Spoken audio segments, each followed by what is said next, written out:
কৃষ্ণ দণ্ডবত প্রণাম সমস্ত ভক্তবৃন্দের চরণে। ইস্কাঞ্চি হরিকথা চ্যানেলে আপনাদের সবাইকে স্বাগতম। এখন শুনবেন আজ থেকে বেশি দিন আগে না, 500 বছর আগের কথা। জয়মল রাজন, এই রাজা, তিনি এত স্বর্ণগত ভক্ত ছিলেন ভগবানের। আর এই কলিযুগে বেশি দূর না, 400-500 বছর আগে স্বয়ং ভগবান তিনি স্বয়ং রাজার রূপ ধারণ করে, যে অন্য যে জয়মল রাজার যে ভাইরা ছিল তারা ছিল তার শত্রু, অন্য রাজ্য করত, তারা আক্রমণ করেন এবং স্বয়ং ভগবান এই জয়মল রাজার রূপ ধারণ করে সবাইকে তিনি মূর্ছিত করে দেন। স্বর্ণগত ভক্ত আজ জয়মল রাজা তিনি নিয়ম করেছেন, তার গুরুদেব বলেছেন, দেখো 8 প্রহর অর্থাৎ 24 ঘন্টা, 8 ঘন্টা শরীরের জন্য, 8 ঘন্টা আত্মার জন্য, 8 ঘন্টা রাজ্যের জন্য তুমি দেবে।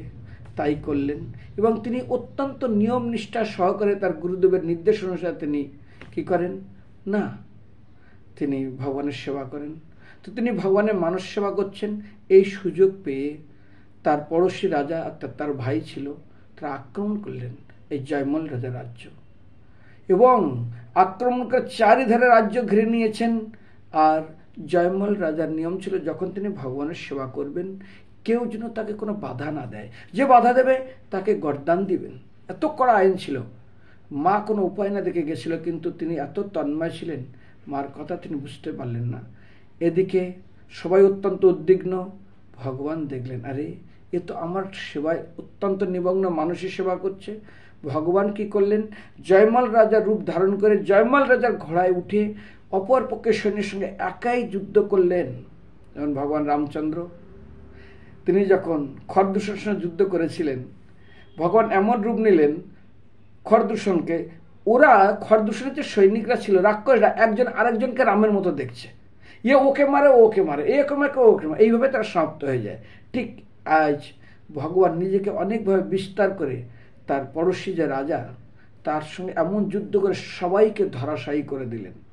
তারপর তিনি যখন তার সাধন ভজন স্তর থেকে মুক্ত হলেন, মানে ঠিক করে তিনি উঠলেন, উঠে যখন তিনি ঘোড়া চড়ে যুদ্ধ করতে যাবেন, দেখে ঘোড়ার শরীর দিয়ে থরথর থরথর করে ঘাম বাইর হচ্ছে। আমার ঘোড়া কে চড়ালো? কেউ বলতে পারে না, সবাই রাজার আজ্ঞার জন্য অপেক্ষা করছে। পরে তিনি ঘোড়া নিয়ে যখন যুদ্ধক্ষেত্রে যান, গিয়ে দেখেন আরে সবাই প্রায় অজ্ঞান এবং এমন যুদ্ধ করেছেন ভগবান নিজেই তার ভক্তের জন্য। স্বর্ণবতকে তিনি কিভাবে রক্ষা করলেন? পরে যখন জিজ্ঞাসা করলেন তখন সমস্ত বৃত্তান্ত জানার পরে বললেন, স্বয়ং ভগবান তার ভক্তকে রক্ষা করেছেন। ভগবান তার ভক্তের রূপ ধারণ করে তিনি এই যুদ্ধক্ষেত্রে সে সবাইকে পরাস্ত করে দিলেন।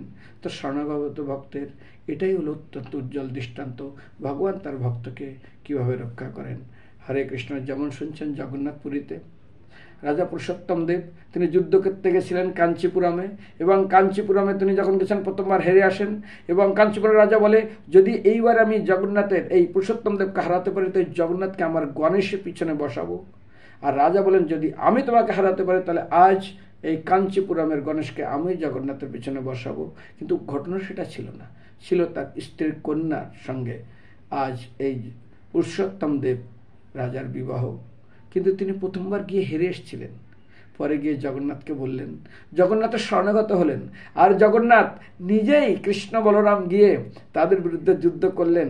আমরা জানেন যে আংটি দিয়ে গেছিলেন ভগবান, ঘোল খেয়েছিলেন গোয়ালিনীর কাছে। তো ভক্ত যখন শরণাগত হয় ভগবান তার জন্য সর্বস্ব দিয়ে দেয়। ঠিক রাজাকে যেমন যুদ্ধ করে, এবং হয়েছিল পুরুষোত্তম দেব সেই কাঞ্চিপুরের রানীকে রাজকন্যাকে নিয়ে আসেন, তার একটা খুব ভালো কাহিনী আছে। এবং রাজকন্যা ভগবান জগন্নাথের স্মরণ করছিলেন, বললেন পুরুষোত্তম রাজা বললেন, একটা দেখুন আমি, কারণ ওই রাজা কি করেছিলেন, এই পুরুষোত্তম জগন্নাথ রাতের সামনে ঝাড়ু করেছিলেন। কাঞ্চিপুর রাজা বলছে, আমি সুইপারের সঙ্গে ঝাড়ুদার সঙ্গে মেয়ের বিয়ে দেবো, অসম্ভব।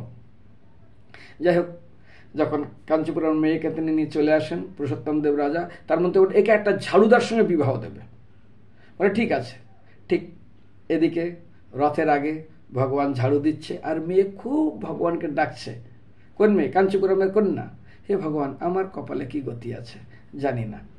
তখন ঝাড়ু দিচ্ছে, আর এদিকে মন্ত্রী কি করছে, মেয়েটাকে এই রাজকন্যাকে সুন্দরভাবে সাজিয়েছে, হাতে মালা নিয়েছে, নিয়ে রথের উপরে উঠেছে, উঠে যখন ঝাড়ু দিচ্ছে সামনে গিয়ে বলছে, মহারাজ আপনি বলেছিলেন না একে একটা সুইপারের সঙ্গে বিয়ে দেবে, আমি একটা সুইপার খুঁজে পেয়েছি, অর্থাৎ ঝাড়ুদার।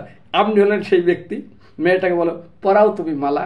তো মালা পরালেন। ভগবান তার ভক্তকে তার ইচ্ছাকে কিভাবে পূরণ করলেন, এবং এটাই হলো ভক্তাধীন ভগবান।